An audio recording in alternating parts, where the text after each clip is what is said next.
Mari kita bersatu di dalam doa. Bapa kami yang ada di surga, sungguh kami bersyukur untuk segala kebaikan Tuhan di dalam kehidupan kami. Engkau masih berkenan memberikan kami nafas kehidupan hingga pada saat hari ini. Bapa yang baik, kami akan memulai kebaktian kami pada hari ini, sekalipun lewat online. Kiranya Engkaulah yang memberkati kami, yang memberikan kami hati yang sungguh-sungguh untuk datang memuji dan memuliakan nama Tuhan. Ampuni kami Tuhan atas segala dosa kami, hanya di dalam nama Tuhan Yesus kami berdoa dan mengucap syukur. Amin. Tabur firman-Mu padaku, pimpin aku di jalan-Mu, bentuk aku menurut-Mu, agar aku senangkan-Mu. Tabur firman-Mu Tuhan. Tabur firman-Mu padaku, pimpin aku di jalan-Mu, Bentuk aku menurut kehendak-Mu Tuhan, bentuk aku menurut-Mu, agar kami semua menyenangkan hati-Mu. agar aku senangkan-Mu.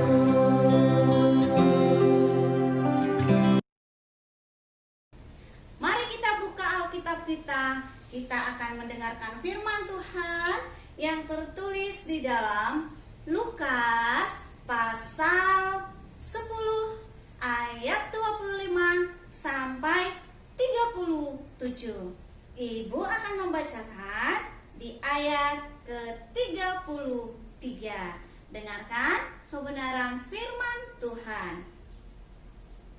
Lalu datang seorang Samaria yang sedang dalam perjalanan ke tempat itu. Dan ketika ia melihat orang itu, tergeraklah hatinya oleh belas kasihan. Anak-anak ibu, yang menjadi tema dari firman Tuhan hari ini adalah orang Samaria yang murah hati. Sekali lagi ya, orang Samaria yang murah hati. Hari ini ibu akan menceritakan tentang orang Samaria yang murah hati. Tapi sebelumnya ibu mau tanya dulu anak-anak ibu yang ada di rumah. Siapa di sini yang pernah menolong? Menolong teman yang sedang kesusahan. Ayo, tunjuk dirinya. Siapa di sini yang pernah menolong temannya yang sedang kena rampok? Wah, anak-anak ibu pernah melihat perampok? Atau pernahkah anak-anak ibu dirampok sama penjahat? Wah, sangat menakutkan sekali ketika ada seorang perampok yang merampok dan mengambil hartanya. Wah, itu sangat menakutkan. Takut gak dirampok? Takut dong, kan perampok itu kan orang jahat. Nah, anak-anak ibu, dalam firman Tuhan hari ini, ibu mau menceritakan seorang Samaria yang murah hati. Orang Samaria yang murah hati? Ya, ibu akan menjelaskan kisah ini. Tetapi sebelumnya, mari kita saksikan video berikut ini ya. Yuk kita saksikan. Pada suatu kali berdirilah seorang ahli Taurat untuk mencoba Yesus. Katanya, Guru, apa yang harus kuperbuat untuk memperoleh hidup yang kekal? jawab Yesus kepadanya. Apa yang tertulis dalam hukum Taurat? Apa yang kau baca di sana? Jawab orang itu, Kasihilah Tuhan Allahmu dengan segenap hatimu, dan dengan segenap jiwamu, dan dengan segenap kekuatanmu, dan dengan segenap akal budimu. Dan kasihilah sesamamu manusia seperti dirimu sendiri. kata Yesus kepadanya. Jawabmu itu benar. Perbuatlah demikian, maka engkau akan hidup. Tetapi untuk membenarkan dirinya, orang itu berkata kepada Yesus, Dan siapakah sesamaku manusia? Jawab Yesus, Adalah seorang yang turun dari Yerusalem ke Yeriko. Ia jatuh ke tangan penyamun-penyamun yang bukan saja merampoknya habis-habisan, tetapi yang juga memukulnya, dan yang sesudah itu pergi meninggalkannya setengah mati. Kebetulan ada seorang imam turun melalui jalan itu. Ia melihat orang itu, tetapi ia melewatinya dari seberang jalan. Demikian juga seorang Lewi datang ke tempat itu. Ketika ia melihat orang itu, ia melewatinya dari seberang jalan. Lalu datang seorang Samaria yang sedang dalam perjalanan ke tempat itu. Dan ketika ia melihat orang itu, tergeraklah hatinya oleh belas kasihan. Ia pergi kepadanya lalu membalut luka-lukanya. Sesudah ia menyiraminya dengan minyak dan anggur. Kemudian ia menaikkan orang itu ke atas keledai tunggangannya sendiri, lalu membawanya ke tempat penginapan dan merawatnya. Keesokan harinya, ia menyerahkan 2 dinar kepada pemilik penginapan itu. Katanya, "Rawatlah dia, dan jika kau belanjakan lebih dari ini, aku akan menggantinya waktu aku kembali." Siapakah di antara ketiga orang ini, menurut pendapatmu, adalah sesama manusia dari orang yang jatuh ke tangan penyamun itu? Jawab orang itu, Orang yang telah menunjukkan belas kasihan kepadanya. kata Yesus kepadanya, Pergilah dan perbuatlah demikian. Nah, sudah sama-sama melihat videonya? Tentu sudah dong. Siapa yang mencobai Tuhan Yesus? Wah, masih ingat gak ya? Yang mencobai Tuhan Yesus itu adalah seorang ahli Taurat. Wah, ahli Taurat itu adalah orang yang mengerti firman Tuhan. Udah banyak dia tahu tentang firman Tuhan.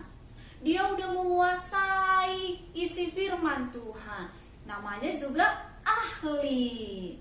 Tapi ahli ini aneh orangnya. Ia mau mencobai Tuhan Yesus.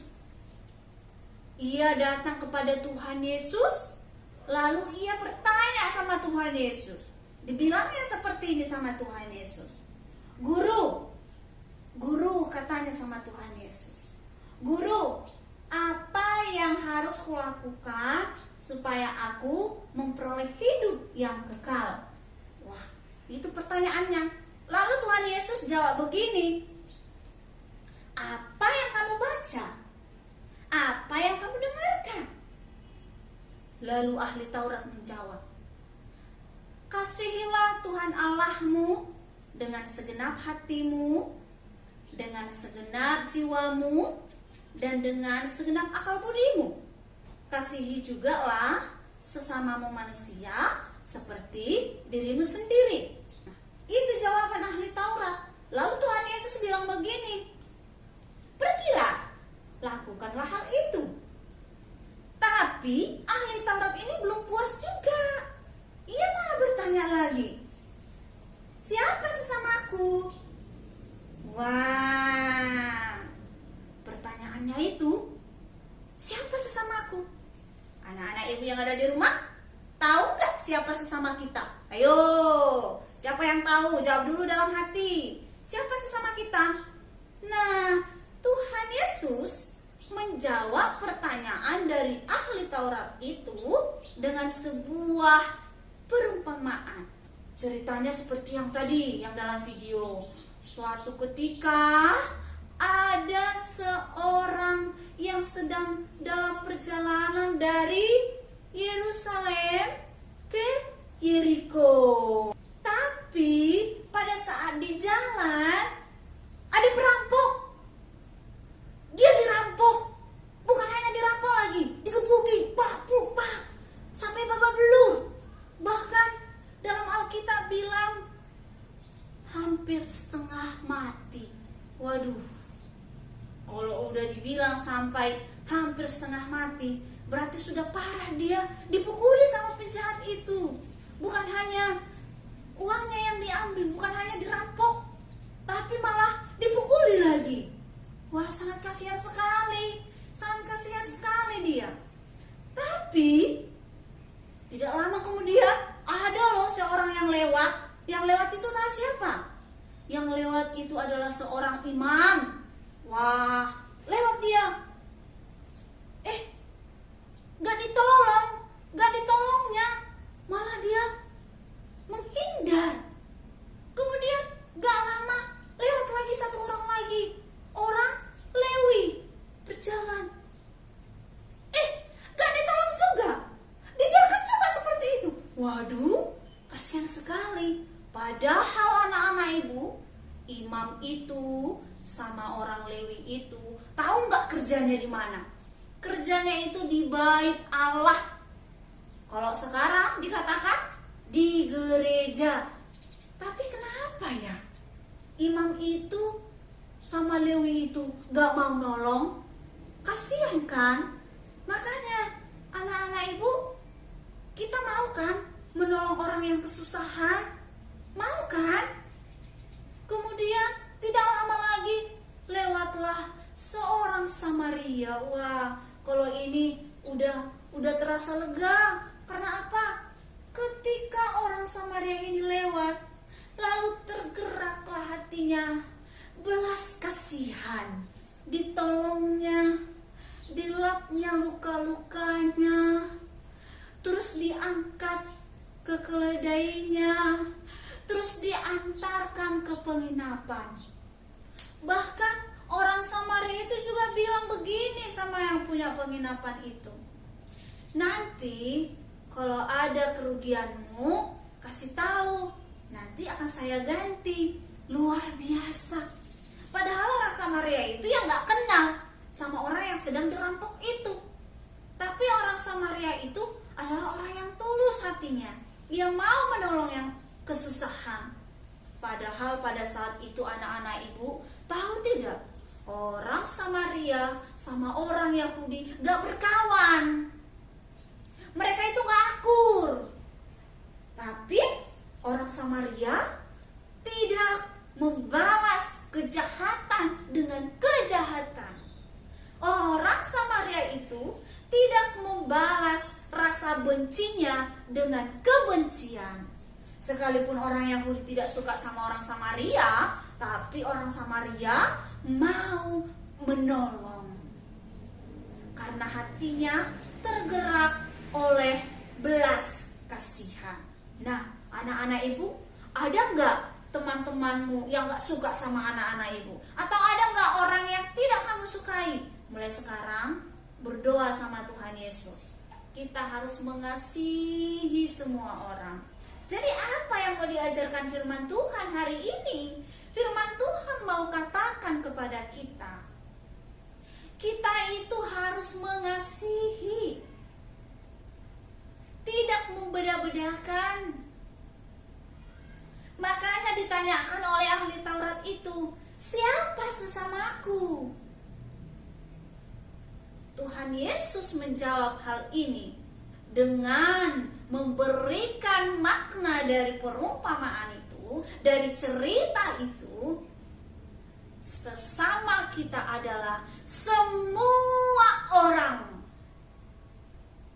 tidak memandang agama, tidak memandang suku, tidak memandang ras, tidak memandang kecil dan besarnya orang, tidak memandang kaya dan miskin. Tetapi Tuhan ajarkan kepada kita, sesama kita itu adalah semua orang, termasuk musuh kita sendiri, termasuk orang yang tidak menyukai kita. Luar biasa firman Tuhan. Ajaran yang sangat-sangat harus dilaksanakan oleh orang-orang yang cinta Tuhan. Anak-anak ibu cinta Tuhan? Yes. Kita adalah orang-orang yang cinta Tuhan. Tidak ada gunanya banyak-banyak menyampaikan firman Tuhan. Pada saat di gereja, banyak-banyak dengar firman Tuhan, banyak-banyak memuji Tuhan. Tetapi jika tidak ada aplikasi dari mengasihi, maka semuanya sia-sia. Karena apa? Yang paling utama di dalam kehidupan ini adalah mengasihi. Mengasihi Tuhan Allah dan mengasihi sesama kita manusia. Ingat anak-anak ibu, siapa sesama kita? Semua manusia, tidak memandang dari segi apapun. Kita harus meneladani orang Samaria. Dia mengasihi.